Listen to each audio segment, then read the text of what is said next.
School এবং কলেজে সেটা যেটাই হোক, একদম ছোট ক্লাস হোক বা বড় ক্লাস হোক, সকল ছাত্রছাত্রীরই একটা জায়গায় খুব সমস্যা হয়, সেটা হচ্ছে ইংলিশের রাইটিং স্কিল। মাধ্যমিক এইচএস তো আছেই, যে কোনো নিচু ক্লাস হোক উঁচু ক্লাস হোক সবারই এই জায়গাটাতে একটা সমস্যা হয়। তাই এমনি ইংলিশ গ্রামারের যে সমস্ত ক্লাসগুলো আমি নিই বা অন্যান্য যা কিছু ক্লাস ইংলিশের নিয়েছি, তার সঙ্গে একটা জিনিস যোগ করে দিলাম, যে ইংলিশ রাইটিং স্কিলের বেশ কিছু প্যারাগ্রাফ, যে প্যারাগ্রাফগুলো মানে খুবই ইম্পর্টেন্ট, সেই প্যারাগ্রাফগুলো আমি একেবারে এখানে তোমাদেরকে লিখে এবং তার একেবারে বাংলা মানে সহ সেটাকে দিয়ে দিচ্ছি, যাতে তোমাদের বুঝতেও সুবিধা হয় এবং সেটা তৈরি করে তোমাদের পরবর্তীকালে লিখতেও সুবিধা হয়। এই প্রসঙ্গে একটা কথা বলে রেখে দিই, সেটা হচ্ছে ইংলিশ রাইটিং স্কিলের কিন্তু বিভিন্ন টেকনিকের ওপরেও আমার ক্লাস নেওয়া আছে। আর যারা গ্রামারটাকে নিয়ে একটু তৈরি হয়ে নিতে চাও, তার উপরে ইংলিশ গ্রামারের বিভিন্ন ছোটোখাটো শর্ট ট্রিক্স বলো, শর্টকাট উপায় বলো, এ তো যেমন থাকছে, তার সাথে থাকছে ইংলিশ গ্রামারের একেবারে ডিটেল স্টাডি। সেটার ব্যাপারে লার্ন ইংলিশ প্লেলিস্ট যেটা আছে সেইটা সকলকে দেখবার জন্য অনুরোধ করছি। যাদের মানে ইংরেজি নিয়ে ভয় থাকে বা অসুবিধা থাকে, সেটা থাকবে না, ইংরেজিতে খুব স্ট্রং হয়ে যাবে। তো আজকের ক্লাসটায় বেশি কিছু না বলে মূল বিষয়টায় চলে আসি। এটা হচ্ছে আজকের যে তোমাদের রাইটিং স্কিলের যে প্যারাগ্রাফটা নিয়ে আসছি, সেটা হচ্ছে মাই এম ইন লাইফ, যেটা স্কুলে বিভিন্ন পরীক্ষায়, মাধ্যমিকে, হায়ার সেকেন্ডারিতে, এমনকি বিভিন্ন উঁচু স্তরের তোমার কম্পিটিটিভ এক্সামেও এটা আসে। একটা জিনিস এখানে আমি অবশ্যই বলে রাখবো, সেটা হচ্ছে এই রাইটিং স্কিলের ব্যাপারে বিভিন্ন গ্রামার বইতে বা নিজেরা বিভিন্ন রকম ভাবে তৈরি করতে গিয়ে সবচেয়ে বড় গন্ডগোল হয়ে যায় যেটা, যে ওখানে কিন্তু শব্দ সংখ্যা মেপে দেওয়া থাকে। এবার সেইটা মোটামুটি 100 থেকে 120 শব্দের মধ্যে কিন্তু লিখতে হয়। এবার লেখার সময় কিন্তু সেই হিসেবটা থাকে না। আমি একেবারে মেপে গুনে সেই হিসাব করে এই প্যারাগ্রাফগুলোকে দিচ্ছি, যাতে তোমরা একেবারে হুবহু এইভাবেই যদি তৈরি করে লিখে দিয়ে আসো তাহলেই চলবে।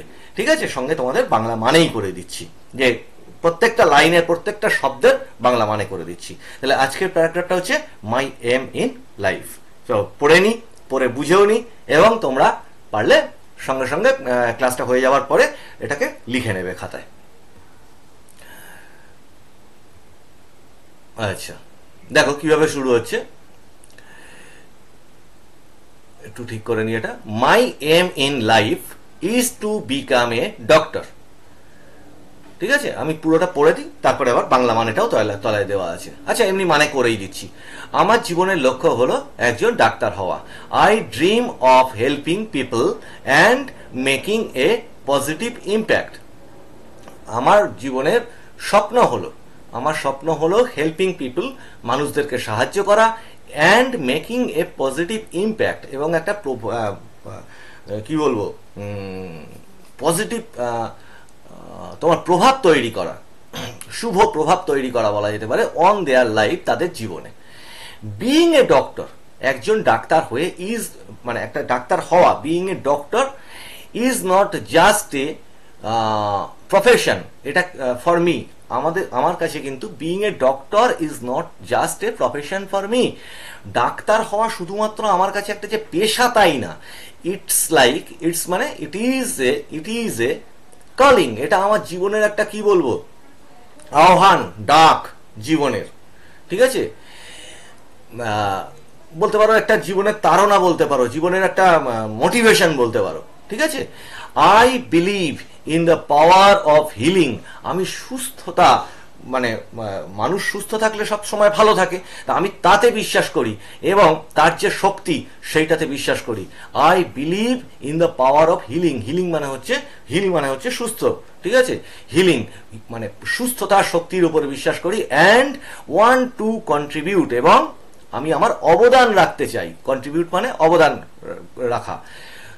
want to contribute to the well-being of others, অন্যদেরকেও সুস্থ করে তোলবার ক্ষেত্রে আমি আমার অবদান রাখতে চাই জীবনে। my journey towards this goal, আচ্ছা আমি একটা পেন নিয়ে তোমাদেরকে দেখাই জিনিসটা। my journey towards this goal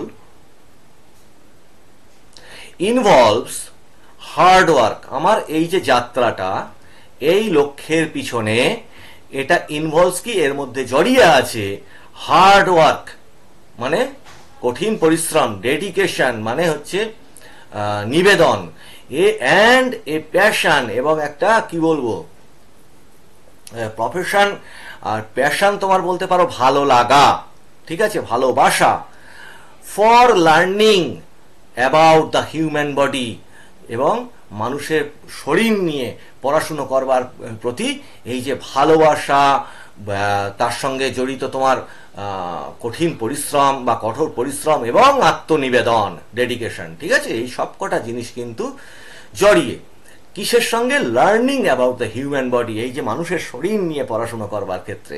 I am committed, আমি প্রতিজ্ঞাবদ্ধ, টু স্টাডিং ডিলিজেন্টলি, ঠিক আছে, অ্যান্ড অ্যাকুয়ারিং দ্য নেসেসারি স্কিল, আমি মানে প্রতিজ্ঞাবদ্ধ, মানে পড়াশুনো করবারটা মানে খুব মন দিয়ে আন্তরিকভাবে পড়াশুনো করবার ক্ষেত্রে প্রতিজ্ঞাবদ্ধ, এবং অ্যান্ড অ্যাকুয়ারিং দ্য নেসেসারি স্কিল, এবং জোগাড় করতে, অ্যাকুয়ার করা মানে জোগাড় করতে, এখানে তোমার লাভ করতে বলতে পারো, যে এই পড়াশুনোর মাধ্যম দিয়ে লাভ করা যে সেই দক্ষতাগুলো বা সেই পারদর্শিতাগুলো, স্কিলগুলো, ঠিক আছে, প্রয়োজনীয় যে পারদর্শিতাগুলো, সেগুলো আমি মানে নিজের থেকে সেটা অর্জন করবই। টু প্রোভাইড মেডিকেল কেয়ার, মানে চিকিৎসার যে পরিষেবা সেইটা মানুষকে যাতে দিতে পারি বা দেওয়ার জন্য। অ্যাজ এ ডক্টর, একজন ডাক্তার হিসেবে, আই অ্যাসপায়ার, আমি আশা করি বা প্রত্যাশা করি, ঠিক আছে, to bring smiles to faces, মানুষের মুখে হাসি নিয়ে আসার কথা ভাবি বা প্রত্যাশা করি। অ্যালিভিয়েট পেন, মানে তাদের যন্ত্রণা উপশম করবার কথা চিন্তা করি। And bring hope to those in need, এবং যাদের খুব প্রয়োজন এই ব্যাপারে তাদের মানে জীবনে আশা সঞ্চার করবার চেষ্টা করব, ঠিক আছে। It is a challenging path, এটা একটা খুব চ্যালেঞ্জিং রাস্তা, ঠিক আছে আমার কাছে। বাট মাই ডিটারমিনেশন, আমার প্রতিজ্ঞাবদ্ধ মন, অ্যান্ড লাভ, এবং ভালোবাসা ফর হিউম্যানিটি, মানে মানুষের প্রতি বা মানবতার প্রতি আমার যে ভালোবাসা, ড্রাইভ মি, আমাকে চালিত করে, to pursue this noble profession, এই যে প্রফেশনটা, এই প্রফেশনটার প্রতি আমাকে উদ্বুদ্ধ করে, ঠিক আছে। তাহলে এই খেয়াল করে দেখো, আমি একটু ছোট করে তোমাদেরকে দেখাচ্ছি যে এইটুকুই কিন্তু লিখতে হয়, ঠিক আছে, মাত্র এইটুকু লিখতে হয়, এইখান থেকে এইটুকু খেয়াল করে দেখো, মাত্র কটা লাইন তোমাদেরকে লিখতে হয়। এইটুকু লেখাটা আমি পড়ে দিলাম একটু থেমে থেমে, সেই জন্য হয়তো একটু বেশি বড় মনে হলো তোমাদেরকে, কিন্তু এটা খুবই ছোট এবং এইভাবে পড়লেই হয়ে যাবে। এর সঙ্গে আমি যেভাবে বাংলা মানে করে দিলাম সেই বাংলা মানেটাও কিন্তু এটার মধ্যে দেওয়া আছে, ঠিক আছে। আমি সেটাকেও তোমার ডিসপ্লে করে দিচ্ছি স্ক্রিনের উপরে,